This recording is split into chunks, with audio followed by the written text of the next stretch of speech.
We do like few photo shoots there. I think it was just it wasn't like because it wasn't their first time. I think that's why it was very easy. Like it wasn't very charity. For your charity work, can you tell us more about this? So first, so we have like a talent manager who called, who reached out, and then sabi niya, why don't we like do meet and greet, because your reach here in the Philippines is like so huge, we didn't even expect it, we actually didn't know. Tapos so I said, yeah, we can do meet and greet, sabi niya gano'n, and then but then so we were on Zoom call like that, and then Jet was like, so what is meet and greet? She said, and then I was like, it's like a concert. I said, it's like a Taylor Swift concert. Sabi niya gano'n. Sabi namin gano'n. I already know what it is now. Oh, you know what it is now. Tapos naisip namin. I think why it looks like. Okay. Tapos naisip namin, since the kids are involved, like, why don't we make it like, yung, alam mo yung anong pangalan yan, yung sila they're going to like learn a lesson from it as well. It's not like it's not a meet and greet where we can like just show off like to the public and like we'll tell them like, oh, we are like content creators from Australia, blah blah blah. Oh yeah, just wait. I'm still like joking. Okay, can I chat first? Yeah. Okay.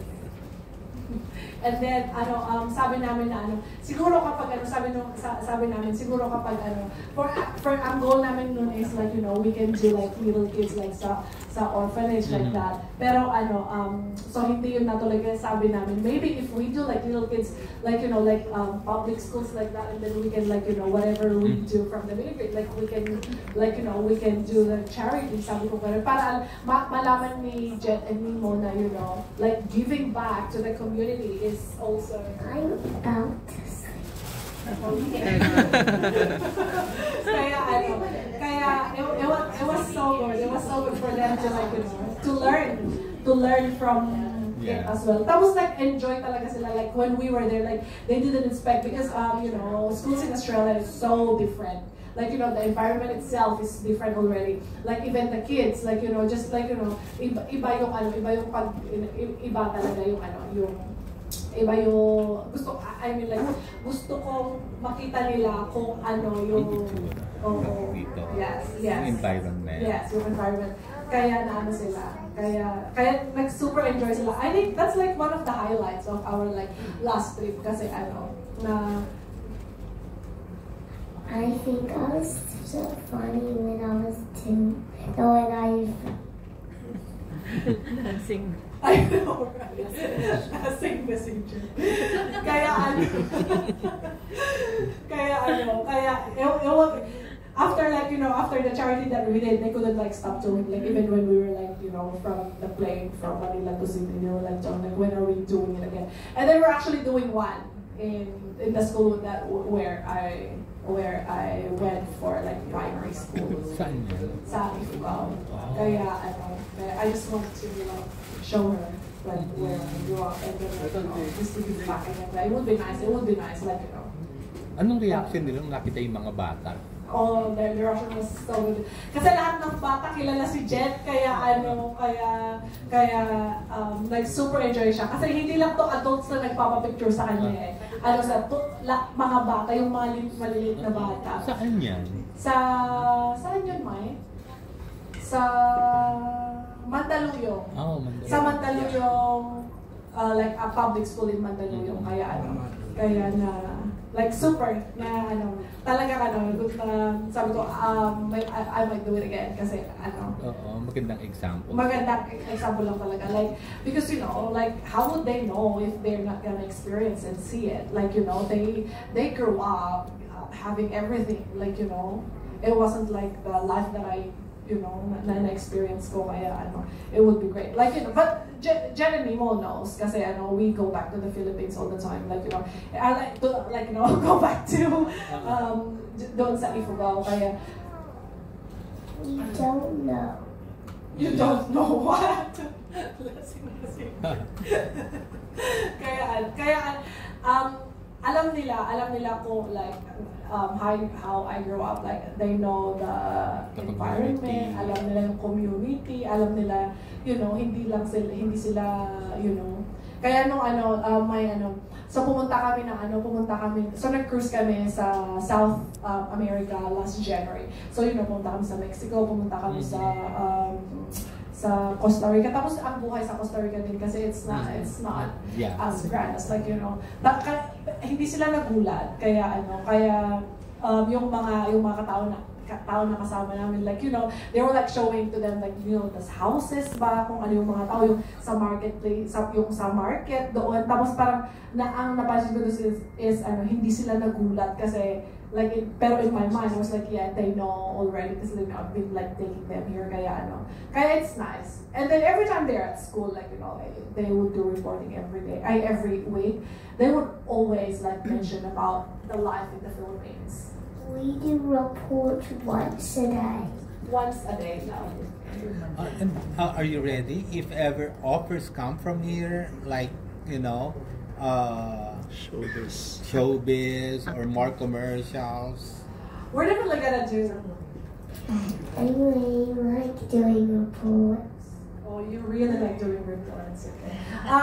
You would like to be a reporter? Do you want to be a reporter, Jen? Like Tito Lai. Yeah, do you want to be a reporter? Yeah. Yeah, she loves to. If she's not tired, if it was in the morning, she would do it. She would really talk. Because she's. I can do questions about cards and toys, or I can talk. Kasi may flashcard na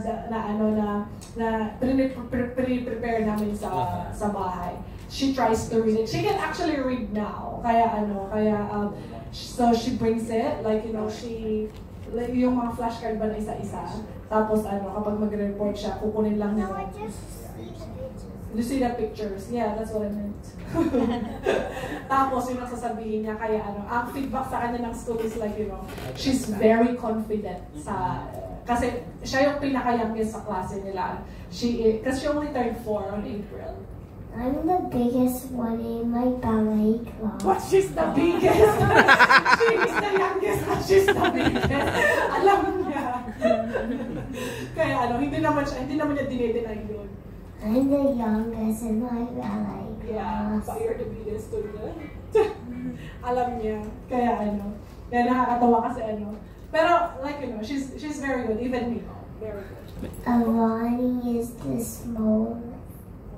May mga offer ba sa kanya na ma'am? Na mga mag-artista? May mga acting? Meron, pero Josh and I are still pinag-uusapan pa namin if it's if we should do it or if we should delay it, we don't. Kasi ngayon okay pa. Just wait. Ngayon okay pa na she can come and do. But then once na mag-start na siya sa school next year kasi full time But Josh was he also have this option na why don't we just school homeschool natin sila, pero sabi mo ayoko naman hindi kasi siya yung mababaliw ako yung mababaliw sa homeschool. Sa Australia yung offer? No, here in the Philippines. What kind of offers is that for TV show? Yeah, do the same size as me. Like a kids TV show, pero na they're asking her to be in there, pero Jimmy's 4 years old like me. pero so we still Thinking it over. we're still thinking about it kung Tatanggapin. Si Mio talaga ayaw niya. My son, if but then the offer is just for her anyway. But then if they're gonna ask me what he would say, kasi even sa drama class sa school, ayaw na kasi masyado na drama sa mga. Sabi niya, no. Actually, hindi ko alam na in-enroll siya sa drama. Tapos sa school na nag-offer sila. Tapos biglang yung teacher niya nagsabi sa akin na, ni mo doesn't wanna come in the drama class. Sabi ko gano'n, bakit? Sabi ko gano'n. Tapos umuwi si Nemo sa bahay. Tapos tinanong ko siya kung bakit gusto niya mag-drop out sa drama. Sabi niya, you're always telling me what to do already in the films. That's enough. Sabi ko, There's Grabe. yeah, there's from Jimmy Swan that has questions. Paano yung relationship nilang dalawa off-cam? That is so funny. Alam mo yung yung mga pinopost ko sa sa socials namin na nag-aaway sila. Totoo yun, I promise. Pala yung mga CCTV na shots na kung nakikita nyo yun, totoo yun. Like, na nagbabakayan sila. Kahit everyday, walang tigil yan na bangayan. Like, lagi silang nag-aaway. Sini mo, laging, eto, very, talagang, she stands up,